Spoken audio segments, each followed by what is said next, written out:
Hello Ben and Sophie, I want to show you the new Jurassic Park. It was a zoo, but time's moved on and now it's a dinosaur park, because as you know, they found DNA in mosquitoes trapped in amber, which is a fossil resin, and managed to recreate dinosaurs. So here's the entrance, and you can see the famous logo at the top there. And I'll take you around and show you all the different dinosaurs. Here we have, I have to look at my little sheet with information, Desmatosuchus. Now, he isn't Jurassic actually, he's Triassic, which is an earlier period. And by the way, there's Daft Freddy in his golf cart. Now, the next one along is Euoplocephalus, which is an ankylosaur from the Cretaceous. The Cretaceous was another period from about 140 to 70 million years ago. In the next cage, oh, by the way, these are both herbivores, so they just eat grass and grain and things like that. In the next cage, we have the famous fossil bird, well, he's not fossil because he's alive now, Archaeopteryx from the Jurassic. So he's a genuine Jurassic Park bird. Notice the claws on his wings, very unusual, and he had teeth in his bill. And in the next cage, the largest cage, you'll see Apatosaurus, the huge herbivore dinosaur with a baby there. And they were herbivores. Used to be called Brontosaurus. You may know the name Brontosaurus.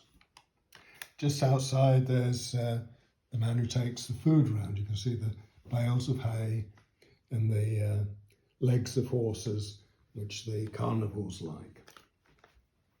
In this next cage we have the most fearsome dinosaur of them all, Tyrannosaurus rex from the Cretaceous. He's always angry and he's always hungry. But anyway, that's his cage. Coming round to this side, we have some pterosaurs.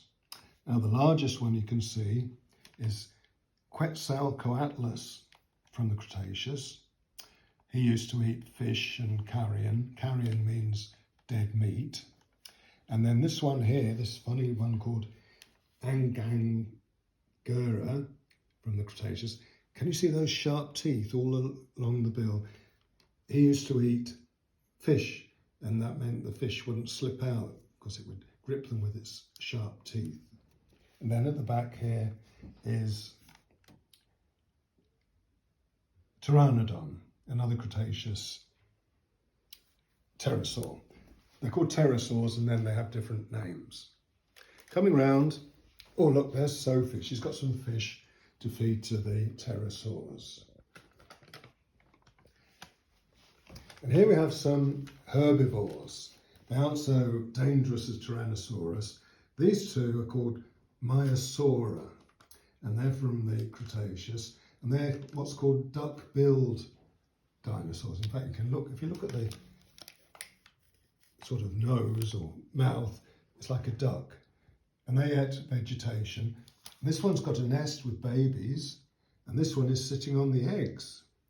And there's another herbivore dinosaur, Iguanodon there. And Iguanodon was the first dinosaur, one of the first dinosaurs that was ever identified way back in the 19th century. And moving along, we have a Permian. Now, it's not a dinosaur, it's a reptile with this big fin-like or sail-like fin on the back called Dimetrodon. So that's from the Permian period, which is even longer ago. And then in this secure cage, look at the size of that crocodile. That is the largest crocodile to have ever lived. Deinosuchus lived in the Cretaceous. A very big crocodile. Now, just by the way, over here in the distance, so it's smaller, so it's a different scale, because I know you'll remember that the Jurassic Park is O scale. This is 00 scale, so it's a little bit smaller, but it's as though it's in the distance. You can see an American Air Force base. And you can see there's some jets there.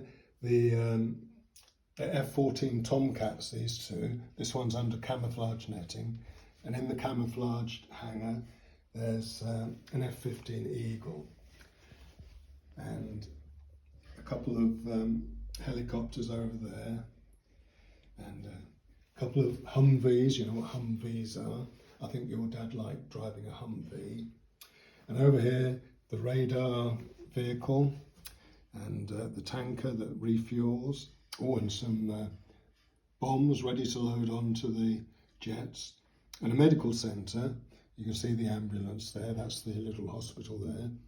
And the doctors live in this hut here. And these huts, by the way, with the round corrugated iron, are called Nissen huts in Britain and Quonset huts in America. Anyway, that's the medical centre. That's where the doctors live. And the maids live in that hut there. What's the time? It's time to wrap up, I think. So that's the introduction. We'll finish there. So bye-bye for the time being.